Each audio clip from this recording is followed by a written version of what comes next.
ഈ സജീവ് വലിയ നാട്ടിൽ പത്തനാപുരത്ത് ഈ വലിയ പേടിയും വലിയ ഭീതിയും സൃഷ്ടിച്ച ശേഷമാണ് കഴിഞ്ഞ ദിവസം ഇവിടെ നിന്ന് കടന്നു കളഞ്ഞത്. പോലീസ് വാഹനത്തിൽ നിരവധി തവണ തന്റെ വാഹനം ഉപയോഗിച്ച് ഇടിച്ചു തകർന്ന ദൃശ്യമടക്കം പുറത്തു വന്നതാണ്. ഇതിന് പിന്നാലെ ഈ സജീവിനെ തേടിയുള്ള പത്തനാപുരം പോലീസിന്റെ യാത്ര ഒടുവിൽ ഫലം കണ്ടിരിക്കുകയാണ്. കേരള പോലീസിന് എന്നും ശ്രമിച്ചാൽ നടക്കുമെന്ന് തെളിയിക്കുന്നതാണ് ഈ കാണുന്ന ദൃശ്യങ്ങൾ.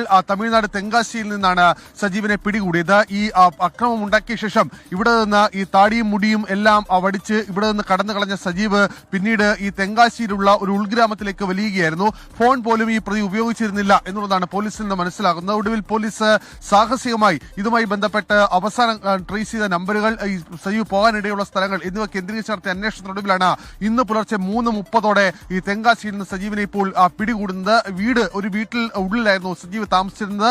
ഈ കിടക്കുന്ന കട്ടിലിനടിയിൽ കത്തിയടക്കം സൂക്ഷിച്ചിരുന്നു. പക്ഷേ പോലീസ് വളരെ പെട്ടെന്ന് വീട്ടിനുള്ളിലേക്ക് കയറി സജീവിനെ കീഴ്പ്പെടുത്തുകയായിരുന്നു. അവിടെ വെച്ചും രക്ഷപ്പെടാനുള്ള ശ്രമങ്ങൾ സജീവിന്റെ ഭാഗത്തുനിന്ന് ഉണ്ടായി എന്നുള്ളതാണ് മനസ്സിലാക്കുന്നത്. പത്തനാപുരം CI ബിജുവും ഷാനവാസും ചേർന്നാണ്, CI ബിജു, SI ഷാനവാസ് എന്നിവരുടെ നേതൃത്വത്തിലുള്ള സംഘമാണ് ഈ കഴിഞ്ഞ 24 മണിക്കൂറായി സജീവിന് വേണ്ടിയുള്ള തിരച്ചിൽ നടത്തിയത്.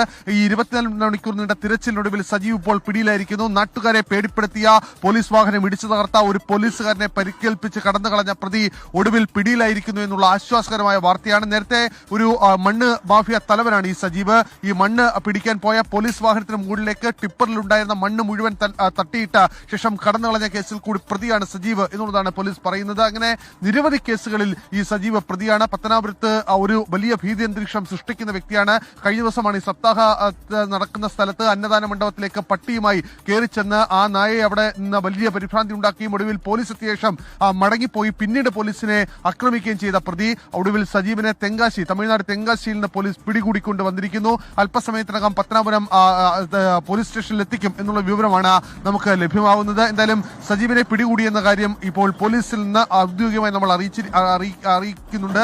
ഈ പോലീസ് ഇപ്പോൾ സജീവിനെ കൂടുതൽ വിവരങ്ങൾ തേടുകയാണ്. സജീവിനെ ഏതെങ്കിലും തരത്തിൽ മറ്റ് സഹായങ്ങൾ ഇവിടെ നിന്ന് ലഭിച്ചിട്ടുണ്ടോ എന്നീ കാര്യങ്ങളിലും വിശദമായ വിവരം ലഭിക്കും. ലഹരിക്കടിമയാണ് സജീവ് എന്നുള്ള വിവരം കൂടി പോലീസ് നൽകുന്നുണ്ട്. ലഹരി കച്ചവടം അടക്കം ഈ സജീവിനുണ്ട് എന്നുള്ളതാണ് പോലീസ് മനസ്സിലാക്കുന്നത്. എന്തായാലും പത്തനാപുരം പോലീസിന് കൈയടിക്കാവുന്ന അല്ലെങ്കിൽ അവർക്ക് ഒരു സല്യൂട്ട് നൽകാവുന്ന നിമിഷങ്ങളാണ്. കാരണം 24 മണിക്കൂറുള്ള പ്രതിയെ കീഴ്പ്പെടുത്തിക്കൊണ്ടുവരാൻ പോലീസിന് കഴിഞ്ഞു. ആദ്യഘട്ടത്തിലുണ്ടായ ഒരു നിസ്സംഗത ഒടുവിൽ ഊർജ്ജസ്വലമായി ഇടപെട്ടു എന്നുള്ളതാണ് നമുക്കിപ്പോൾ മനസ്സിലാകുന്നത്. എന്തായാലും മാധ്യമ വാർത്തകൾക്ക് പിന്നാലെയാണ് പോലീസ് ഉണർന്ന് പ്രവർത്തിച്ചത്. ഇപ്പോൾ ഒടുവിൽ സജീവ പിടിയിലായിരിക്കുന്നു.